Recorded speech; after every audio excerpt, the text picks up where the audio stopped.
Welcome, everyone. I'm really excited for our conversation today on this episode of the I Am Insider show.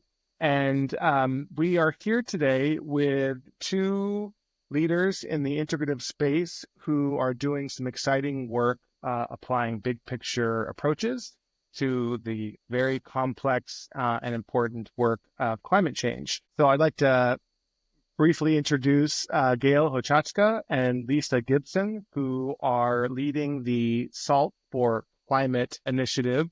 It's actually a pre-existing initiative before IAM got started, and something that when we put out our RFP for funding, they applied, and we decided this was just an incredible project. We were really interested in what they were doing, wanted to support it in any way that we could. So we've given this duo an incubation grant to start some of the important work and hopefully keep it going and see where it can build, which we'll hear a little bit more about today. So without further ado, I'd like to introduce Gail and Lisa, and maybe if you could start us off by just introducing yourself and giving us a little bit of an idea of your background and how you got into this work and what your path was to Salt for Climate. So Mm, Lisa, maybe would you like to start? yeah, great. For sure. Yeah, so it's interesting when you're just saying, where did this pathway start? And well, probably when I was born or probably, my young childhood.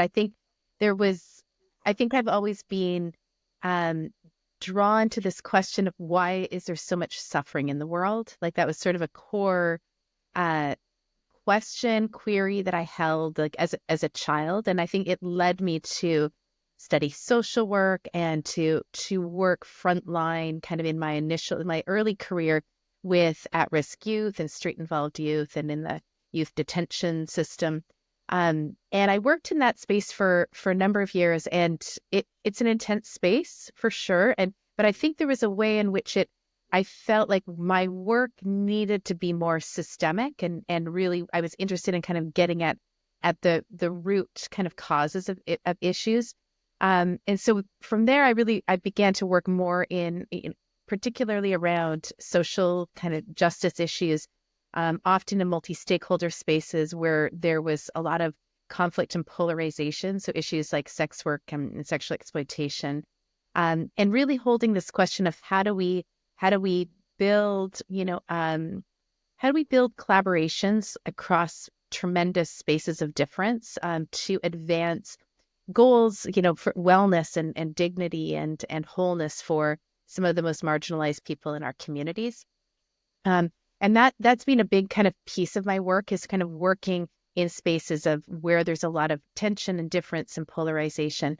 And kind of, I think like alongside that, I started working in kind of in more in spaces of actually looking at how do we train leaders to actually have the capacities to do that work. So while I was actually doing a lot of facilitation in those spaces, I started also doing more leadership training. And so actually the first time that Gail and I really kind of dove into working together over a long period of time was running a leadership training program in Nigeria with a group of leaders in the environmental space. So not in a way, there's like, in a way, I kind of see it as a precursor to the Salt for Climate work. And we worked in some different countries in Central and South America as well. But really holding this question around what are the capacities and competencies that leaders are actually need to meet the complexity of this moment. And so over the last number of years, I've done a lot of I've sort of developed and facilitated a number of programs around social innovation, systems change, leadership, both locally here in Vancouver, Canada, where I'm based, but also globally. And my work is being really influenced as well by my Zen teacher and facilitation teacher, Diane Lucia Hamilton, who's also well known in these integral spaces. But really like understanding how is it that that we actually work with humans in group settings to create a greater sense of we. And so Gail and I, our paths have crossed in several spaces. We're moms together, but we've done yoga together, and practice Zen together. And so there's lots of ways that we kind of have stayed in these conversations. And this question of climate has really been up for both of us in different ways. Me kind of coming from an angle of really trying to understand the pedagogies, and the frameworks that are going to actually support climate leaders, policymakers, activists, organizers to actually address the urgency of the climate challenge that we're faced with, which I come with maybe a bias towards the kind of the inner dimensions and the need for those spaces. And in all of the policy work that I've done, over many issues, what I've always come to see is that unless we have strong relationships with people, we're not, and like a real sense of the human dimensions, we can't advance any kind of change. And so turning kind of my attention to actually applying, what I've been, the skills and the capacities maybe that I've been honing to the climate issue has felt like a really important one.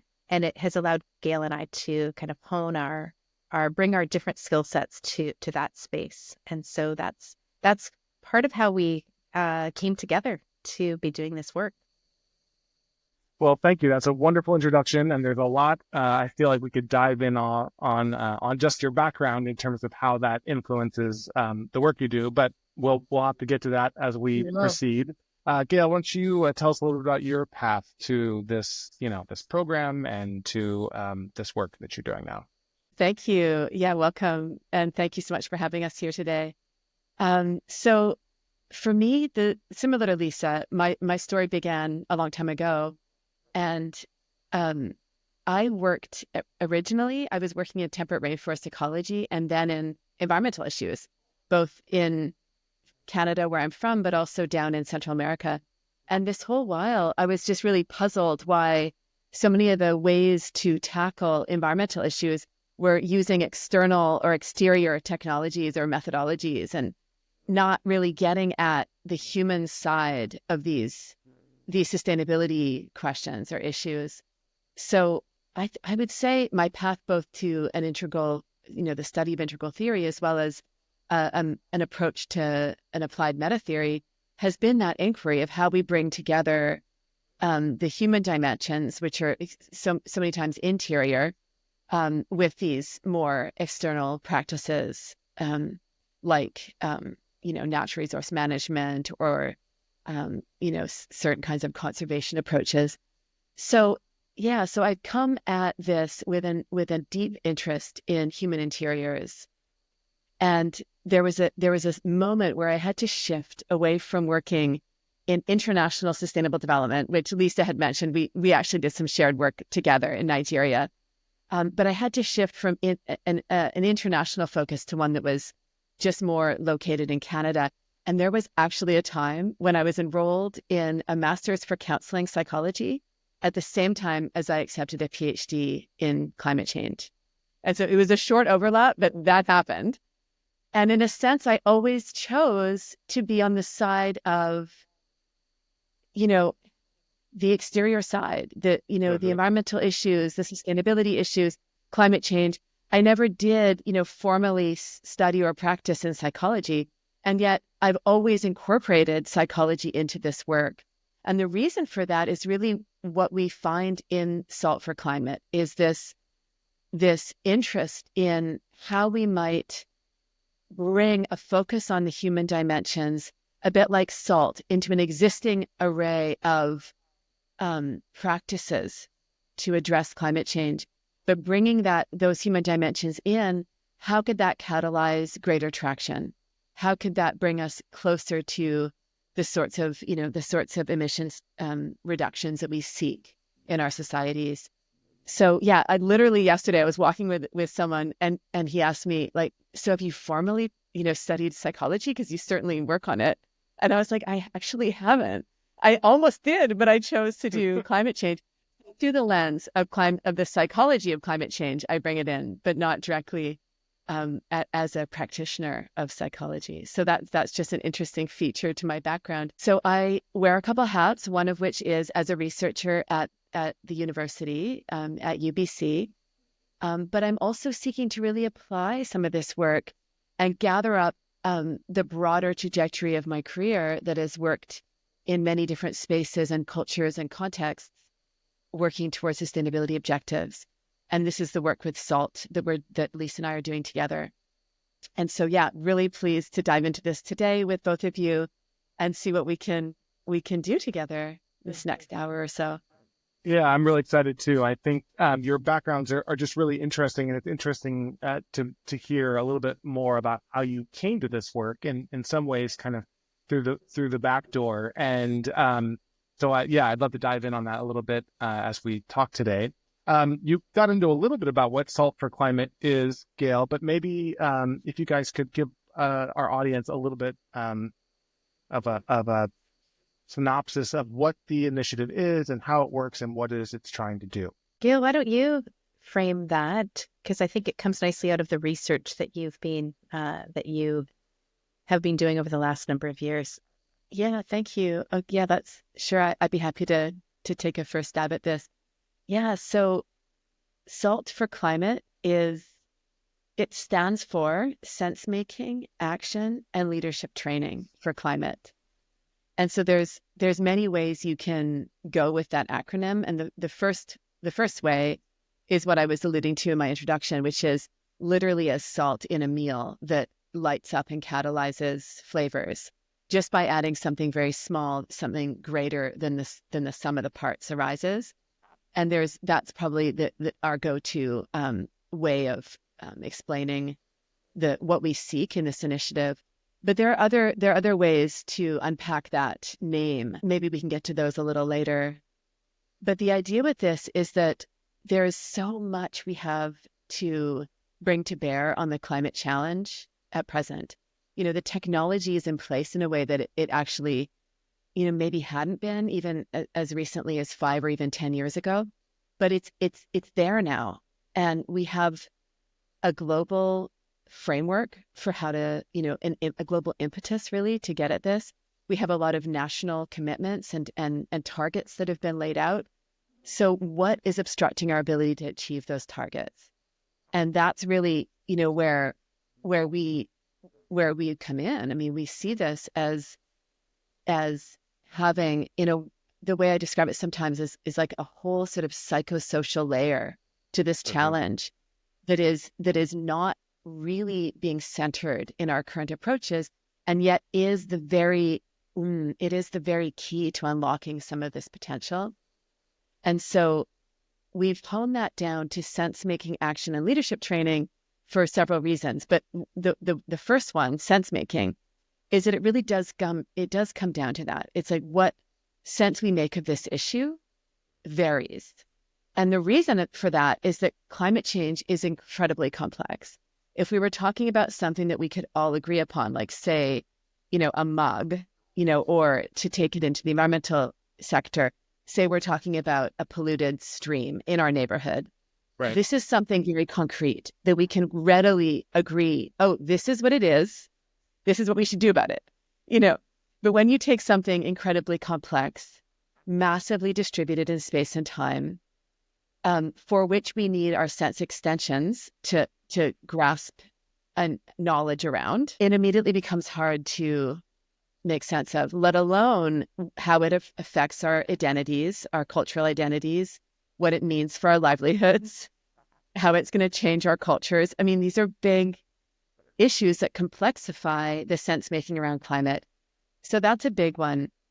And then, as Lisa was saying around leadership, I think we can maybe speak to this in greater detail in a moment. But what we're talking about when we think about transitions regarding climate change, what we're actually talking about is transformation.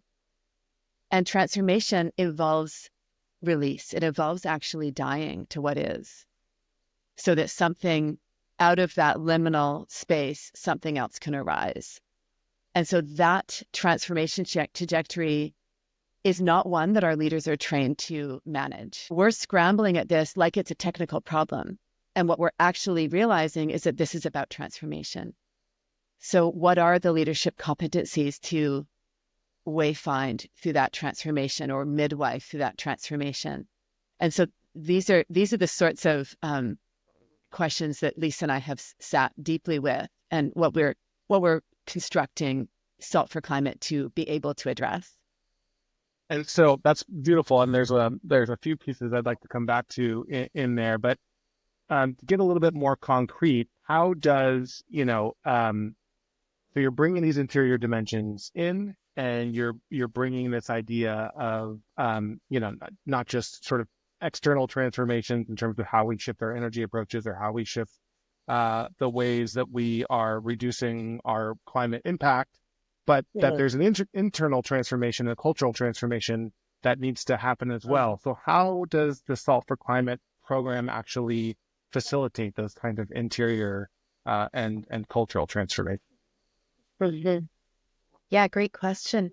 Well, I'd say, I want to be humble and we're figuring it out as, along the way, and we're trying some things and seeing what works, because the nature of the challenge is so complex that we're kind of iterating as we go, and the context is changing so rapidly. So we can look at how, several years ago, a carbon tax here in Canada helped to get governments elected.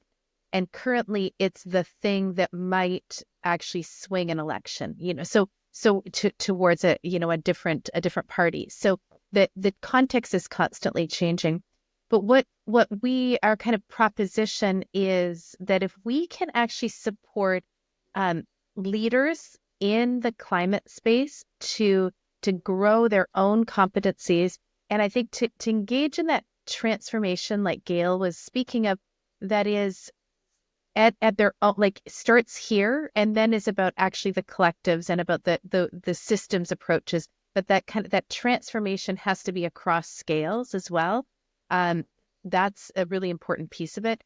So our proposition is to really, hold a frame that if we actually can equip folks who are doing this work right now. So we're talking about politicians themselves. We're talking about policymakers within government, environmental NGOs, activists, people who are organizing in the space, people who work in the labor movement.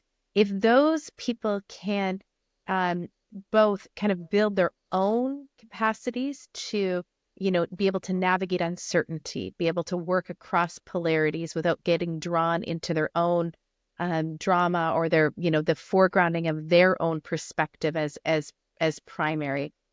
If we can give people, ways to understand not just what people are doing, but why they're doing it. So if we look at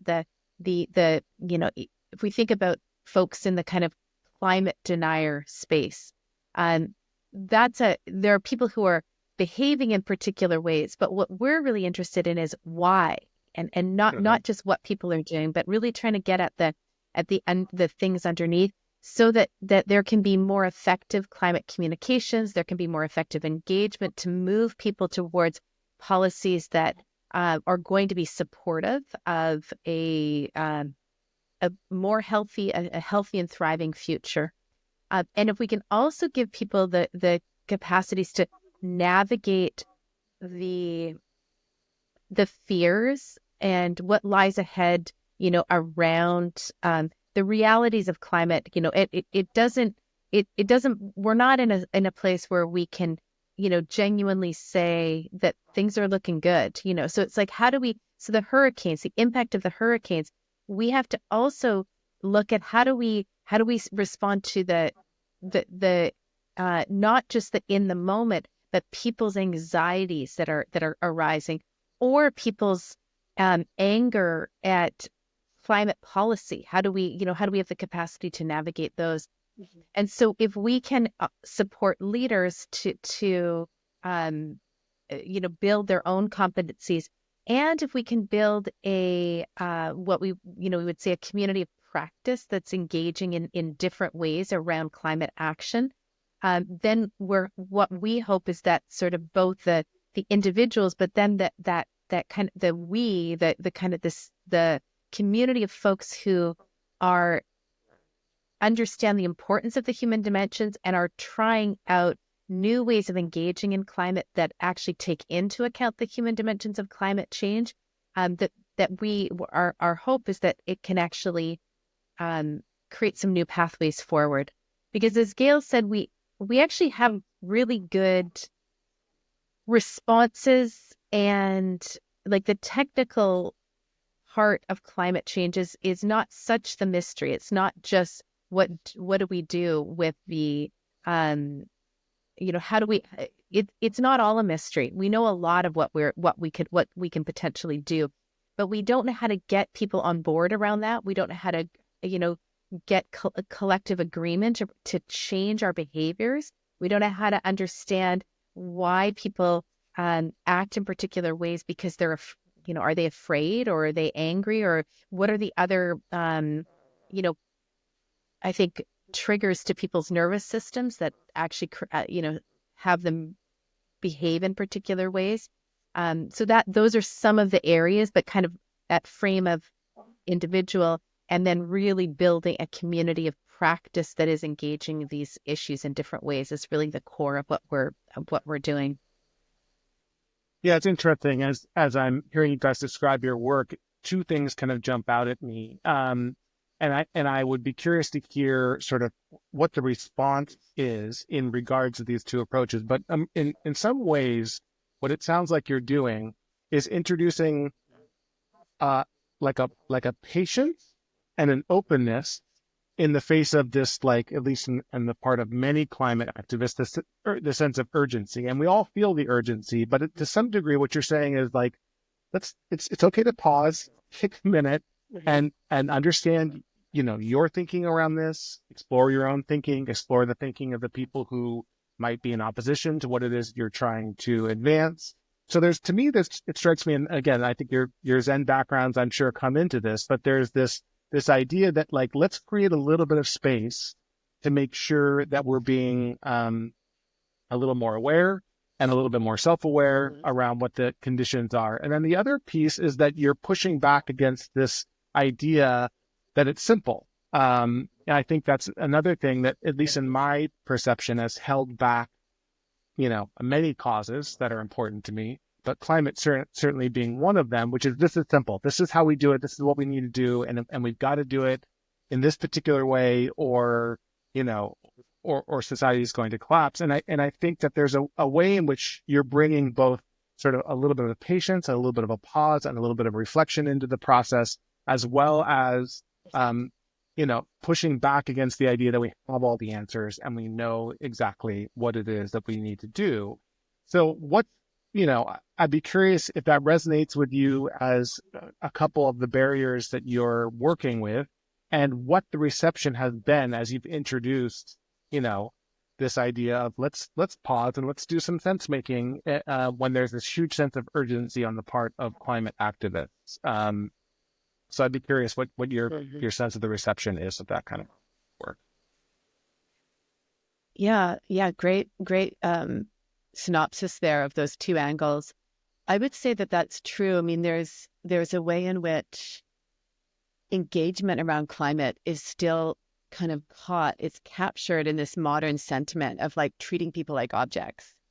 Right. So it's deeply objectifying, as if the solution to climate change is what we refer to as techno-managerial, like it's either technologies or it's managing behaviors, but that's still objectifying and not pausing enough to be, in relationship with those audiences that are being engaged. Who are the people that are enacting those behaviors that you wish, and actually staying in relationship with them.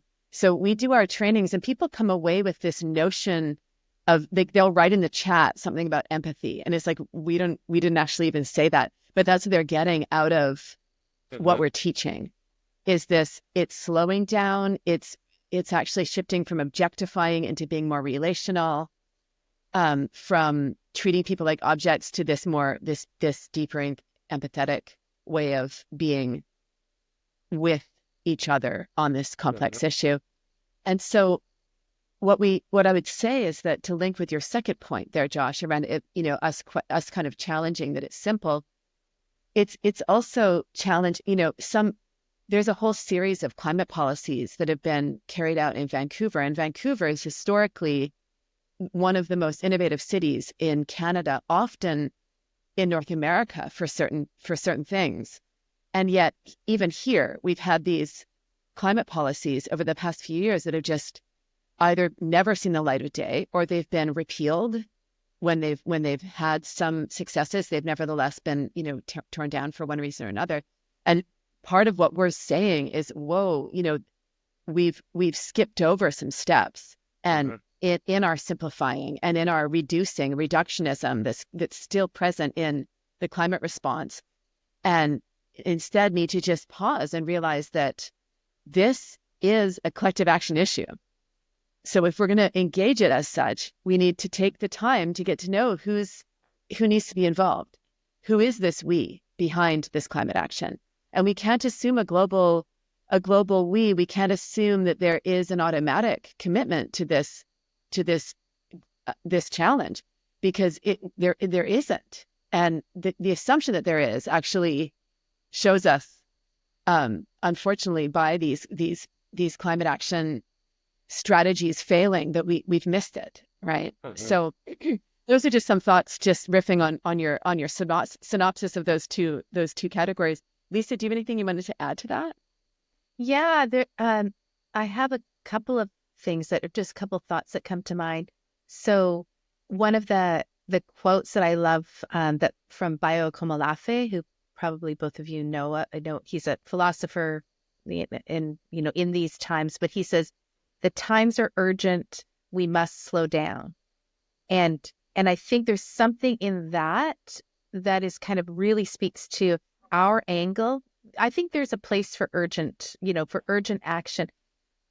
However, what we know, and I know this because I've got kids, is that when their nervous systems are triggered and they're frantic, I know this about myself, my decision making or their capacity to see the whole is not online. So when we act both individually and collectively from a sense of urgency, most of the time our individual and our collective nervous systems are actually ramped up, and we are, the amygdala is firing, and we actually can't see the whole. I don't believe we're acting from a place of wholeness, or even just from that our prefrontal cortex is fully online. So our ability to even make good decisions from a place of urgency, I think we really have to question. And unfortunately, so much climate policy is also in the political domains. I think it's where we can move it outside of get the spaces where people are just trying to get elected, which always has an urgency underlying it. And it's very hard to make good policy in those spaces because it's very reactionary. It's in reaction to another political party, in desire to hold power or gain power. And so there's this, I think, this frame that we want to bring that is exactly like you said, patience and openness, like a literal deep exhale, so that we can all take a moment to, really see who is the collective around us, and get curious about what actions might be possible when we are deeply connected to a sense of we that doesn't require us to have to agree with each other, but actually requires us to be holding a North Star, a common goal that we can all get on board with from different angles. And we can all see why it's important to us, but we don't all have to, in fact, we can't all be on the same page, or we won't be able to advance the action that we need. And so I think the need for urgency, it's not to deny that issues aren't urgent. I think it's to really question the kind of good action that comes from a space of urgency. And I think that, climate activists are often in that space. And maybe what I would also say is that our nervous systems aren't designed to handle the intensity of all of the information that we have. It's like all of it's like you turn on, I listen to the radio. It's like there's any report that comes out, it's like terrible news. If there are like, there's little moments, there are some good stories here and there, but pretty much it's a disaster in terms of climate.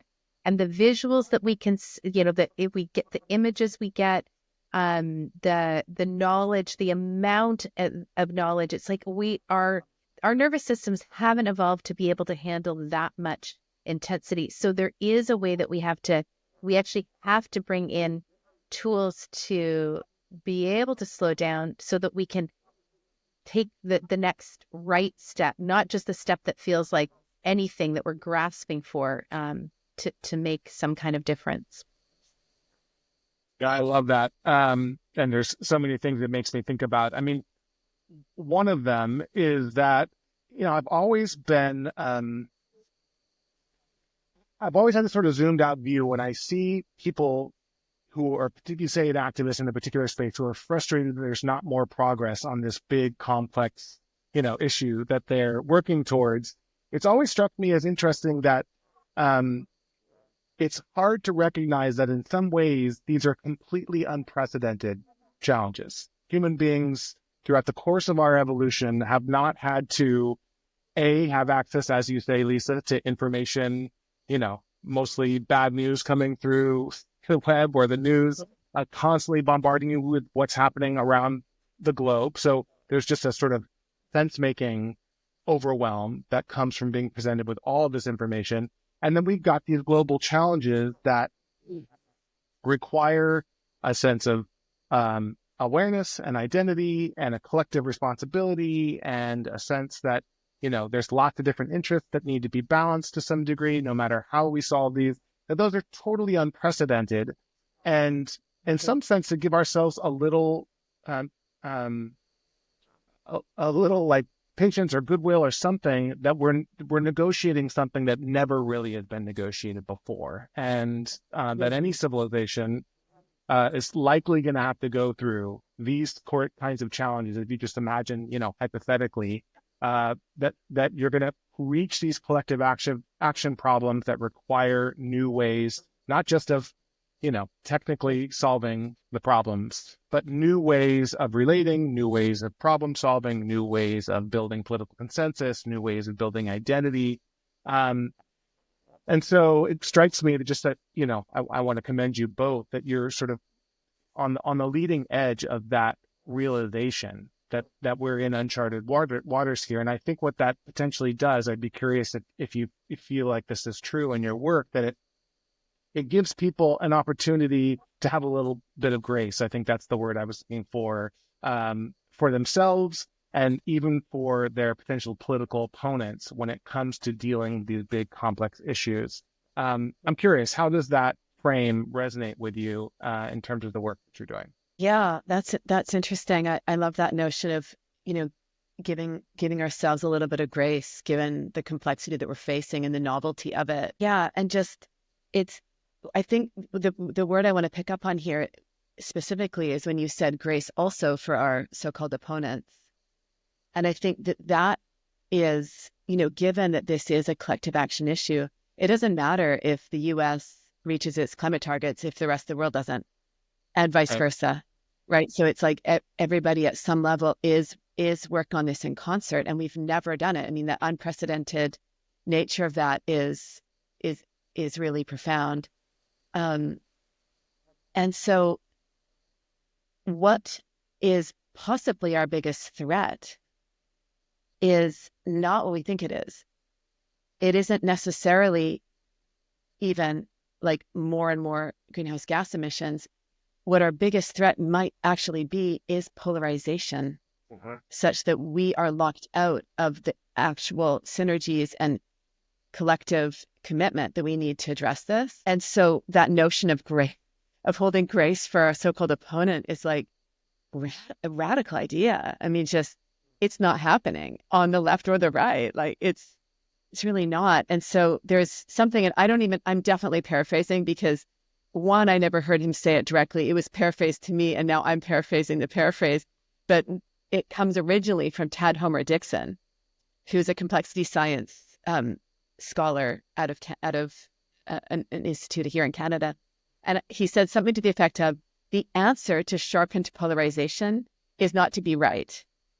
It is to expand our sense of we.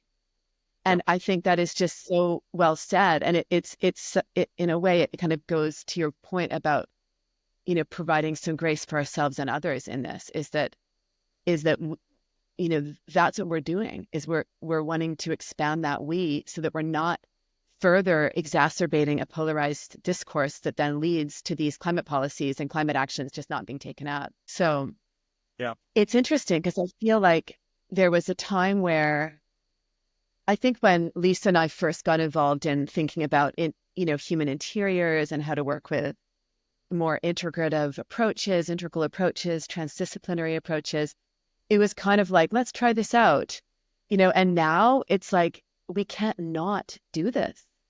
Like, I don't want to sound too dramatic, but, it really feels that way. There's a real sort of, there's a real impetus, and I think it's being seen more in the mainstream now, who we're getting coming to our sessions.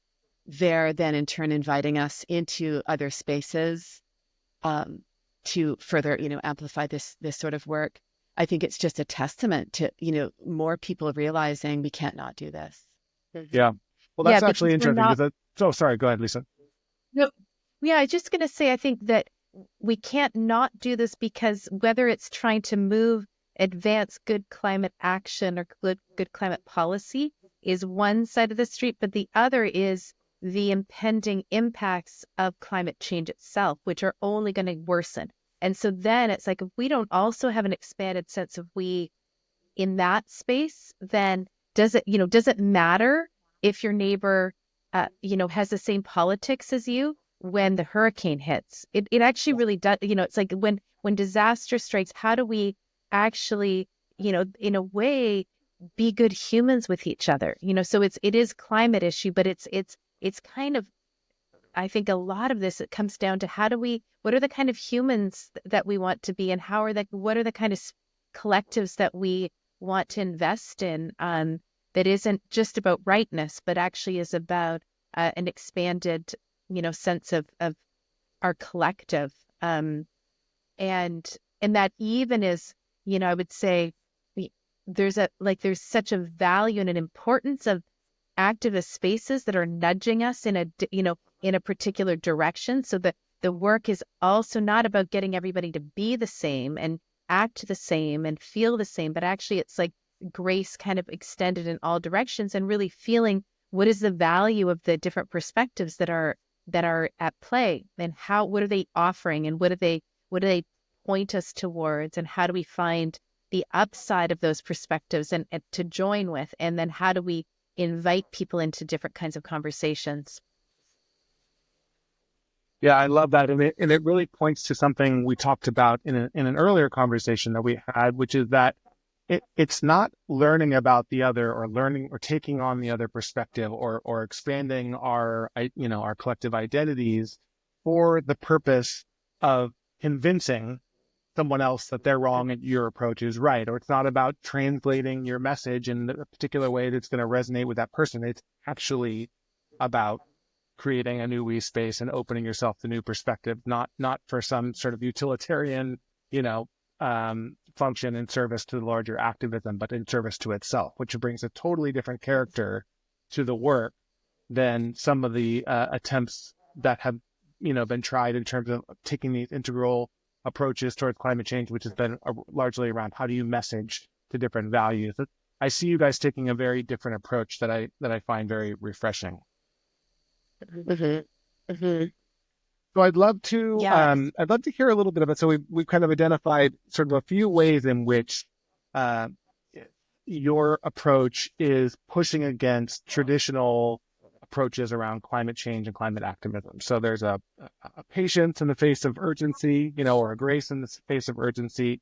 There's a sort of understanding the complexity in the face of kind of the drive to reduce these, issues to really simple narratives.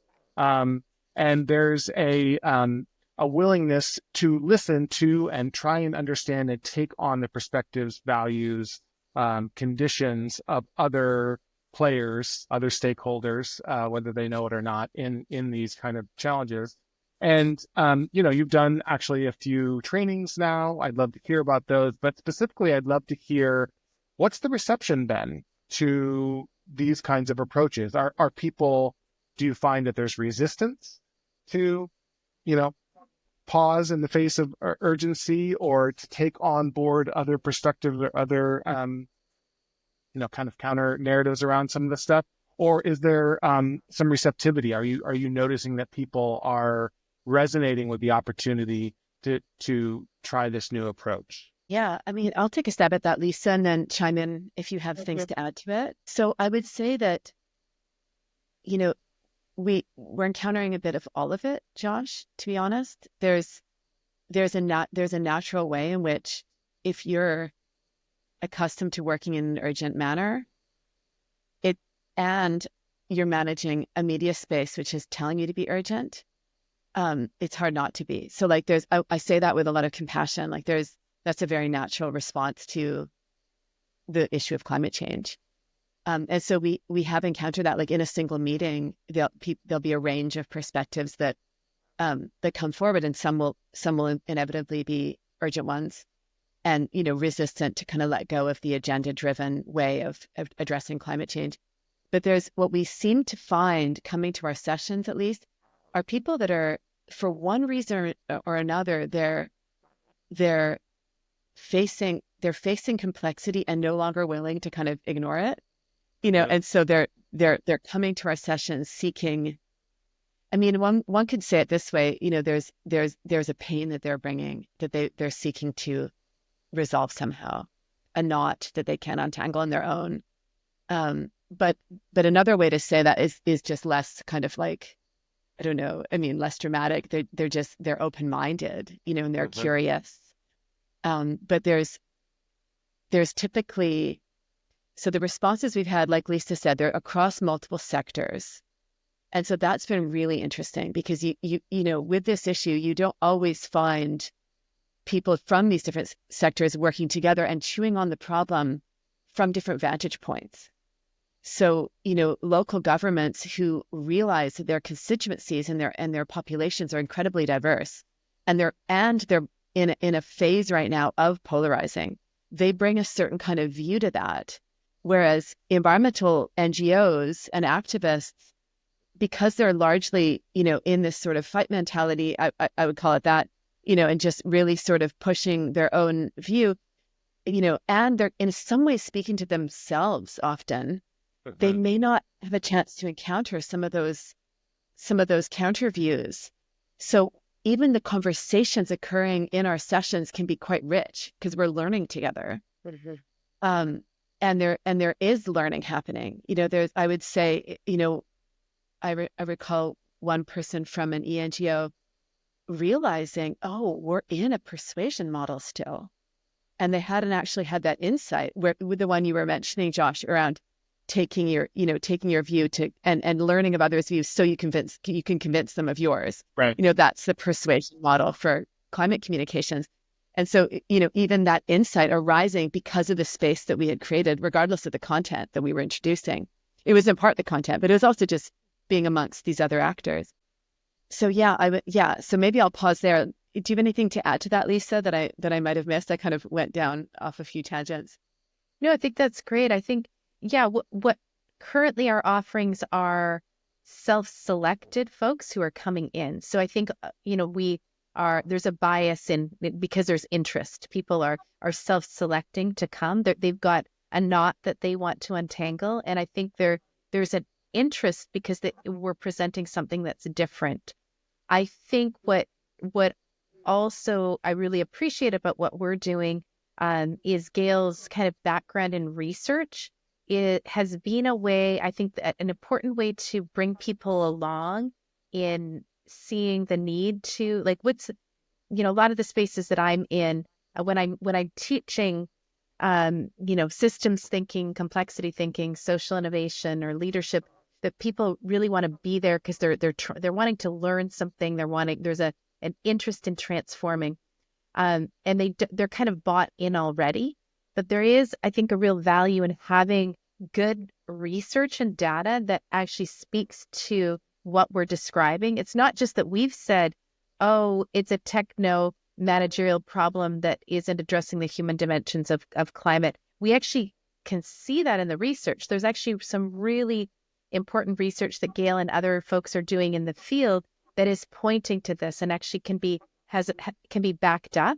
And I think that is actually, it is important that we're doing this work grounded in some solid data that's actually describing the current way of being, and that as we go forward, our hope is also to be continually able to, learn and actually have have that researcher lens, whether it's formal or just informal, around this question of we were asked in a meeting we were at yesterday with some funders about, like, well, how do you know it's transformative?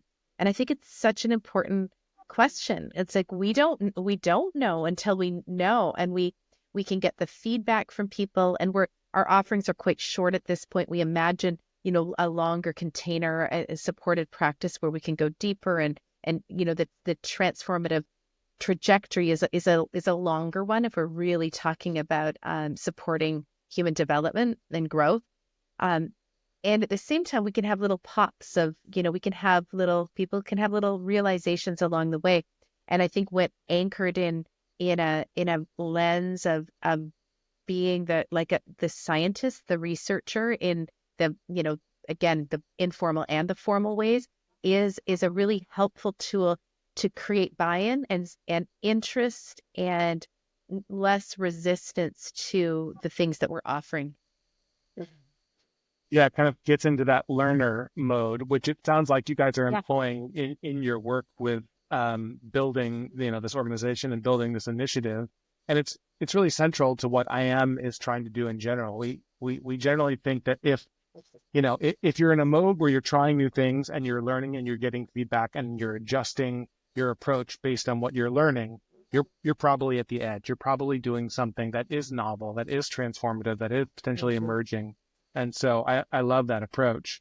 I'm also really heartened to hear that, and again, acknowledging that the folks who are attending your events and workshops are self-selected, but I'm heartened to hear that there's some awareness on the part of the stakeholders and participants you're working with that they're hitting some limit. They're finding some pain point, whether it's complexity or their own stress or their own resistance that they're finding when they are trying to do their work, and they're finding resistance from whatever other stakeholders they're engaging with. Do you have a sense of how widespread those pain points might be? Or do you think that there's something that you're sampling that could be a larger pain point in the entire sort of climate debate and climate work field? Yeah, I mean, the kind of the pain points that come to mind, I think there's a few. I think one is the devastation and grief that folks working in the field are facing when they have committed their lives to advancing good climate policy, making a difference in terms of climate mitigation, and it's not working, and things are not, it's not just not working, but sometimes the policies are being reversed, and we can see the impacts of climate change, so that just the simple devastation and the grief at the loss that we are inhabiting in this moment is definitely a pain point people are coming in with. I think that the struggle also around how to advance good change. So it's like the impacts of climate change are one, and another is like, well, how to if that's our reality, if we know that, there's such great habitat loss, that, greenhouse gas emissions are only going up, that we're like the loss of species, and the, even the health impacts of pollution, all of these things like continue. But then this challenge of how to address it, and how to both create policy, message policy and get policy passed and not rolled back, that can actually meet the targets that we've agreed upon. You know, like as Gail said at the beginning, we actually have a lot of agreements. There has been a kind of an astounding amount of global agreement around on particular targets. None of them get met. They all get blown past, and then we just try again. You know, another summit, we come together, we attempt it again. So that struggle of like, well, why are these challenges happening? And why then not just are they happening, but I think another pain point is there's this people who aren't just ignoring climate change, but are actively denying climate change. That's a different kind of pain point. And I think creates a lot of reactivity within, you know, among activists, and a sense of maybe being really lost in the wilderness around how to deal with that, with these kind of implications. We're in the midst of a provincial election here in BC, and I voted yesterday, advanced polling, but the election is Saturday, and it's, you know, we live on the west. It's the West Coast. It's like, you know, there's a lot of ways BC is quite progressive, typically left leaning, as a part, you know, compared to other parts of the country.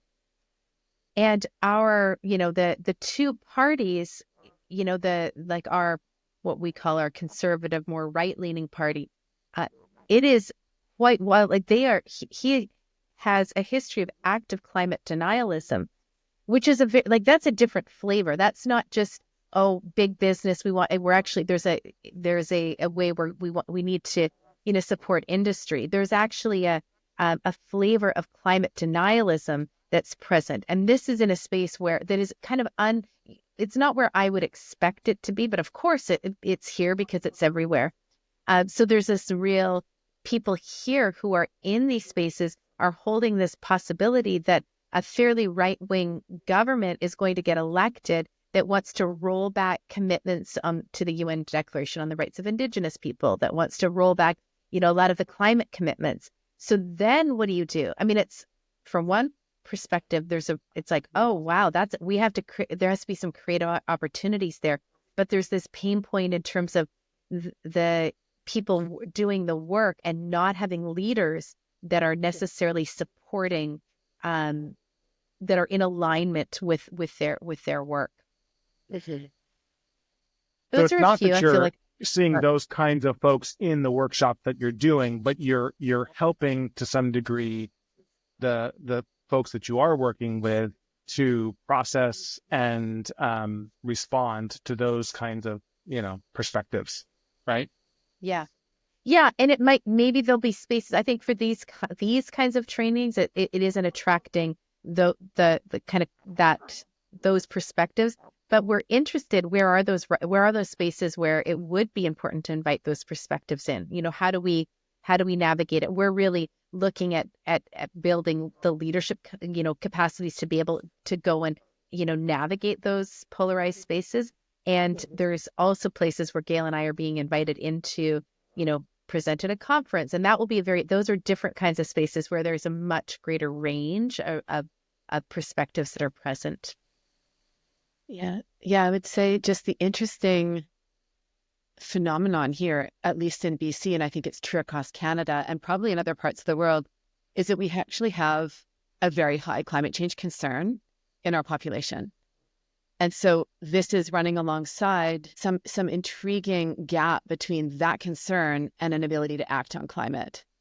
And some wedges, if I've never thought of it that way, but like certain wedges between concern and action are what is driving that conservative vote, that more right-leaning vote. And that is in the North, we're seeing an increase of populism, of populist beliefs that are present in that right-leaning electoral vote.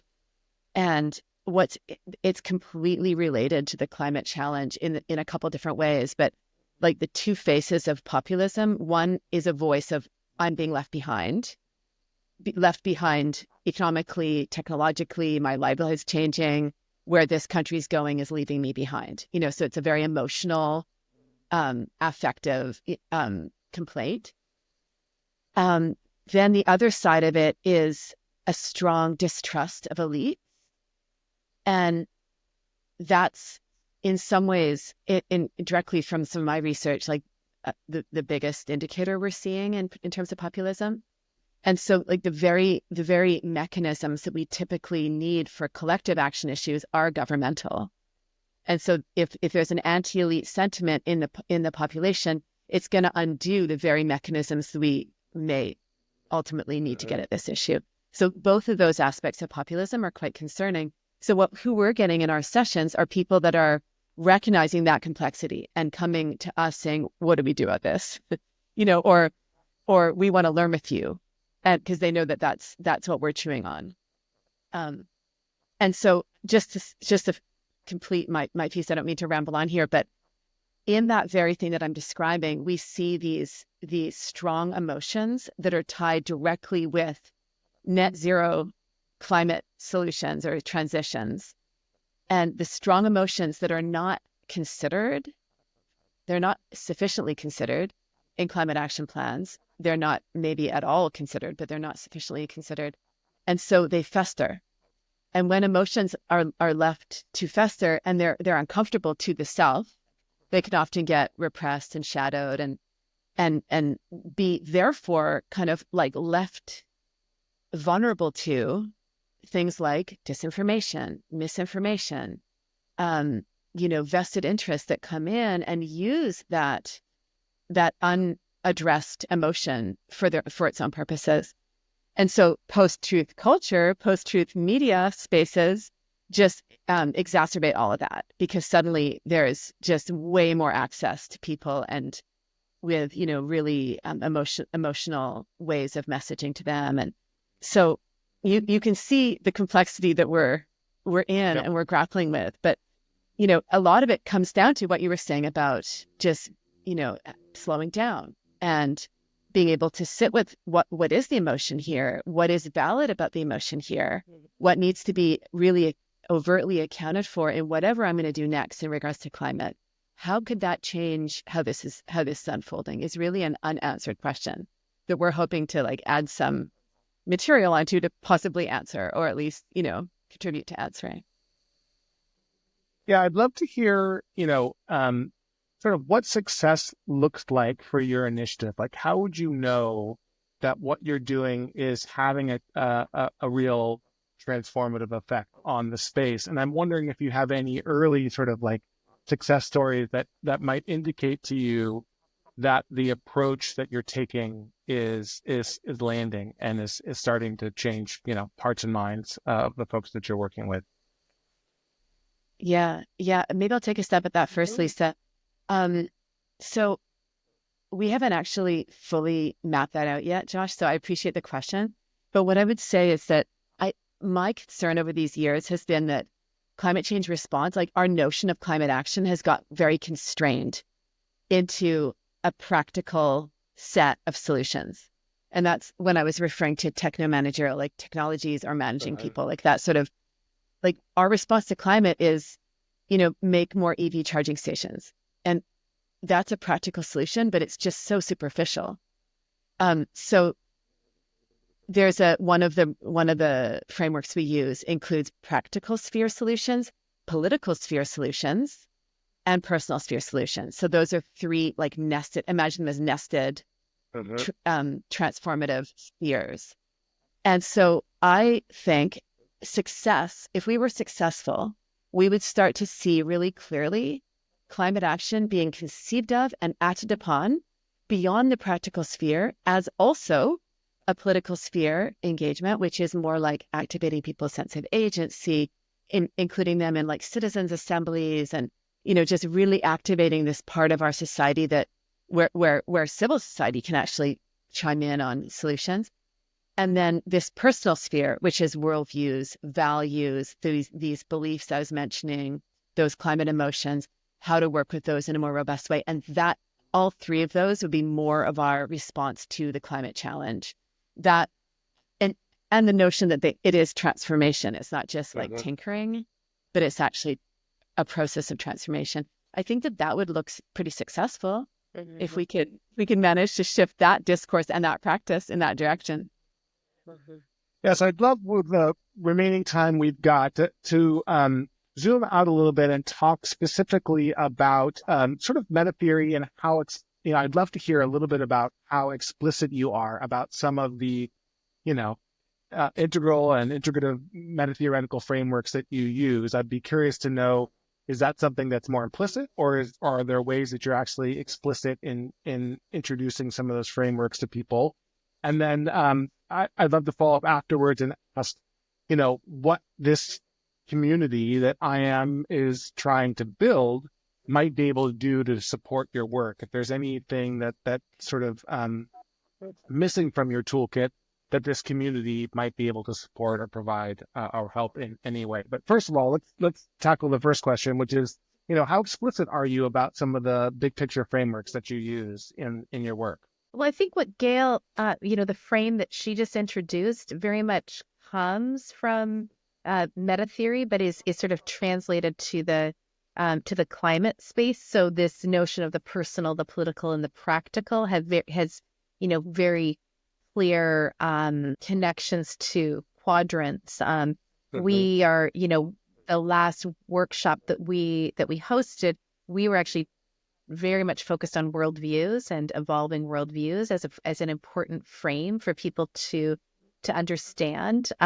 So what I guess what I would say is that we're taking pieces of integral meta theory and applying them very directly to the climate space. So rather than it being we're not teaching a theory out here and then applying it, we're really parceling out pieces and then allowing them to come to life through stories, through people's experience, through,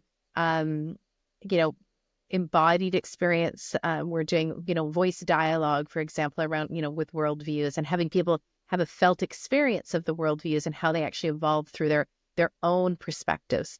So that meta theory is it's more about how it comes to life in, and where the kind of the particular tools that are really useful. And these are, it's like adult education, adult learning is always best applied. And so it really is sort of giving people, it's meta theory enacted and kind of, come to life through people's own experiences. So as much as where we can light that up, people's own, value sets. It's like to really understand the upper left, to understand consciousness and values and what drives individuals as well as the collectives are critical pieces. It's I think maybe more about how we're teaching it. It's definitely it's a foundation of what we're bringing forward, and then it gets lit up through experience and the practice of that particular tool. Gail, do you want to add anything? I love that. In terms of... Yeah, I love how Lisa answered that. I would just maybe say, in summary, it's context based, meaning when is it right to bring it in and when is it not? And it's also construct based, meaning, is there openness for this to be shared? And typically with that, we've gone too far in some instances or not enough in others. It's just fine tuning that a little bit. But yeah, I would say that we're in it, demonstrating it in how we are, and look what this can do, and then when and where feasible, context and construct based, we, show what we're doing. And when we show what we're doing, in some cases, it's really getting a lot of traction. I mean, there's a few organizations that have taken it and run with it. So it'll be interesting to see how that goes. But I think that what we're actually describing in our way of being with integral meta theory and how we're offering it and when and how and where. I mean, it's actually interesting within our community to share that at some point and, be in dialogue about it. Because I think we're learning a lot too on the nuances of that. I was just thinking back to when Gail and I ran, in collaboration with, we had Nigerian staff that we worked with as well, but this integral leadership program in Nigeria in 2008 to 2011. And I think we have a more sophisticated way of bringing forward metatheory, and that actually feels interesting to me to kind of look at the way that we brought it forward, which might have been a little more framework forward, and then placing the context within the framework. And I feel like it's much more emergent. We're working with, that context and construct based frame, and then it really comes to life. It's not living outside of the context in which people are bringing forward. And I think we've just perhaps honed, practiced, tried out things that work, and noticed, we're really about like listening to what lands and then allowing that to inform what is next. Mhm. Yeah, I love that. I certainly have, I think I've been on that journey myself, and many of us have, but just how do we share these larger perspectives, potentially more iterative perspectives, in a way that actually lands with people in their daily lives and the challenges that they're having. And so I love that you're learning new ways to do that. And it does really lead to kind of the last question I'd like to ask, which is, part of what we're trying to do at IM is support these, really potentially transformative initiatives like yours, bring resources to the table and provide, any kind of support that we can. But we're also trying to activate a larger network of folks who are doing, what you're doing, but in different fields and in different spaces, right? Trying to apply these big pictures, trying to learn together about the best ways to apply them. How explicit are we? How, where does it really make a difference and land, and where does it maybe muddy the waters? So is there any way that you can think of that the larger community that IM is trying to kind of cohere around applied integrative metatheory could support your work or be useful to you in some way?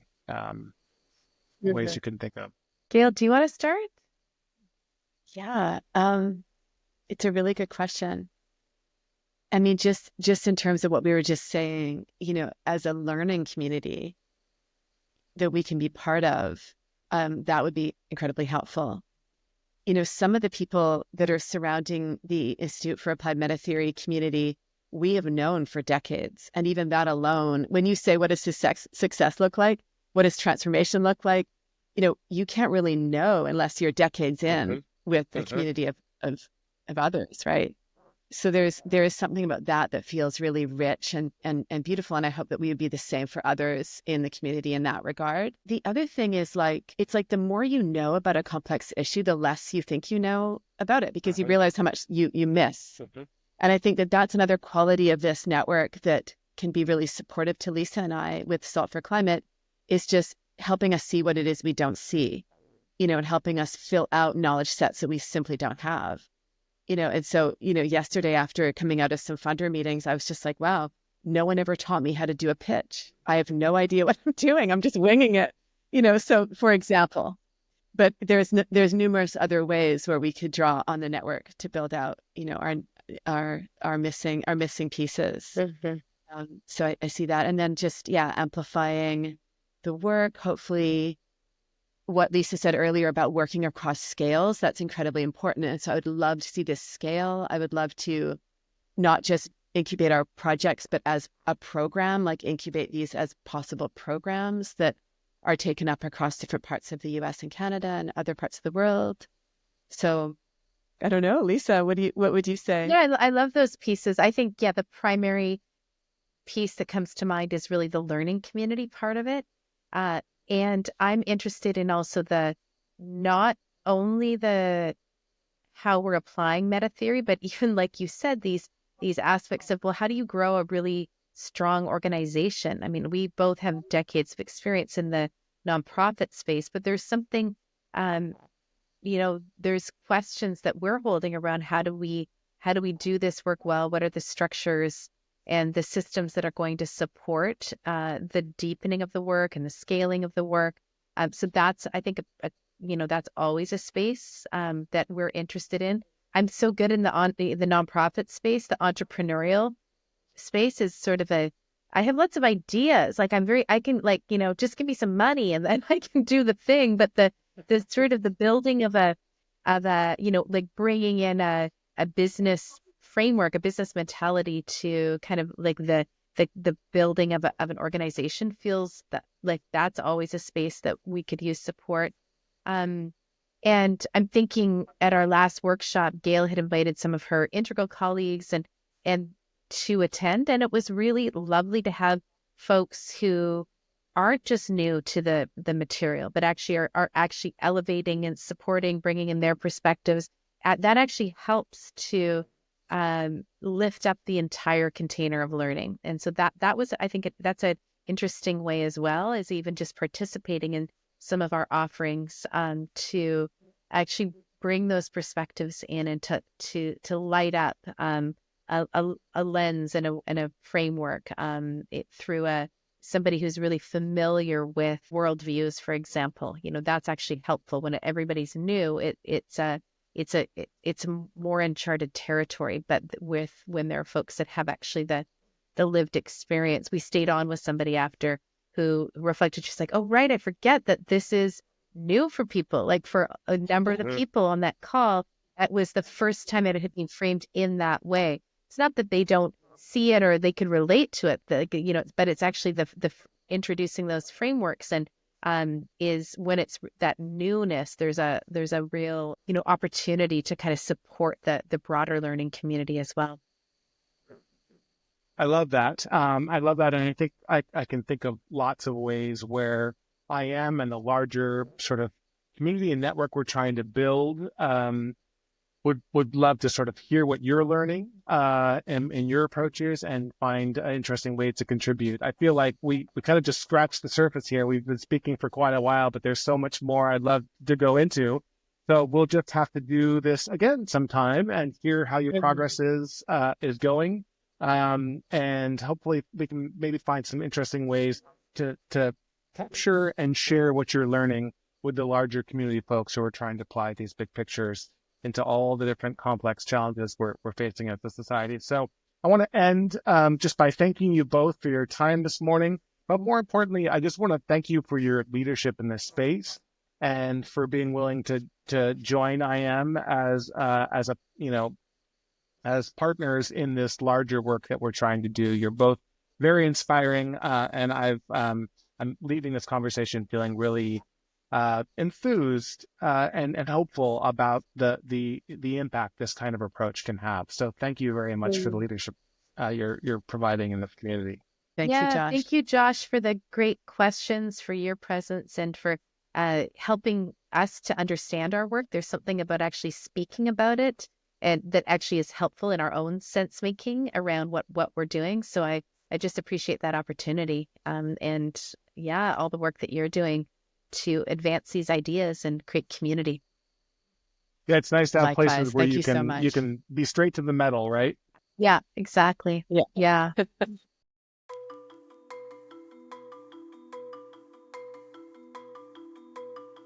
I don't know what to do. How am I supposed to run my life?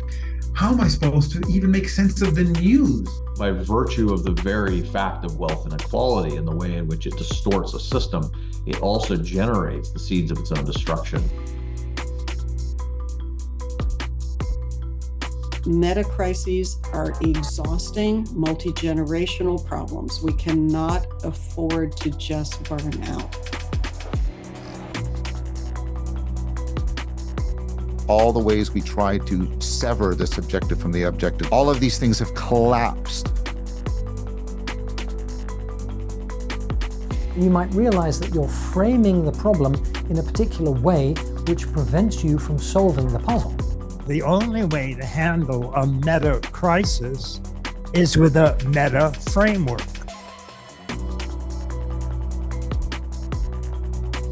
Is there the potential for a wonderful second-tier, spiritually intelligent, Gaia embodying next level of humanity? I hope so. Do what you can where you are. What are some of the unique gifts that you have.